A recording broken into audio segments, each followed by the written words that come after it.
गहरे जंगलों के बीच बसा एक छोटा सा गांव कुंडपुर अपनी रहस्यमयी घटनाओं के लिए कुख्यात था। गांव के बुजुर्ग कहते थे कि इस जंगल में एक कर्ण पिशाचिनी रहती है, एक ऐसी भूतनी जो लोगों के कानों में फुसफुसा कर उनका भविष्य बताती, लेकिन उसकी बात मानना मौत को बुलावा देने जैसा था। रवि और उसकी पत्नी सुमन शहर से इस गांव में नए आए थे।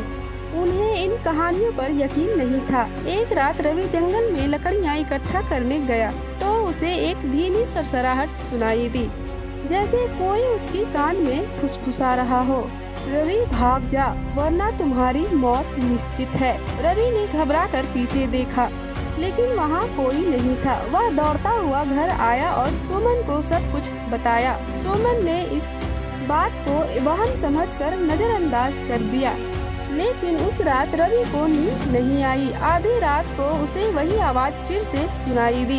इस बार आवाज और करीब थी, तूने मेरी बात नहीं मानी, अब अंजाम भुगतने को तैयार हो जा। अचानक दरवाजा खुद ब खुद खुल गया और वहाँ एक भयानक परछाई खड़ी थी। लंबे नाखून, गहरे काले बाल और लाल चमकती आंखें। यह कर्ण पिशाचिनी थी।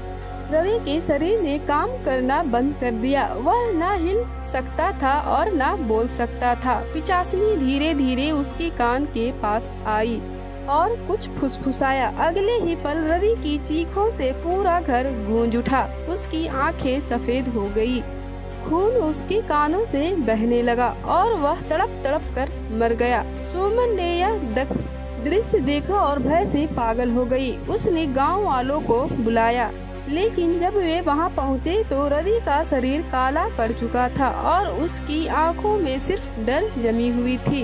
गांव के बुजुर्गों ने बताया कि जो भी कर्ण पिशाचिनी की फुसफुसाहट सुनता है उसकी मौत निश्चित होती है। और तभी एक और सरसराहट गूंजी, अब तुम्हारी बारी है सुमन।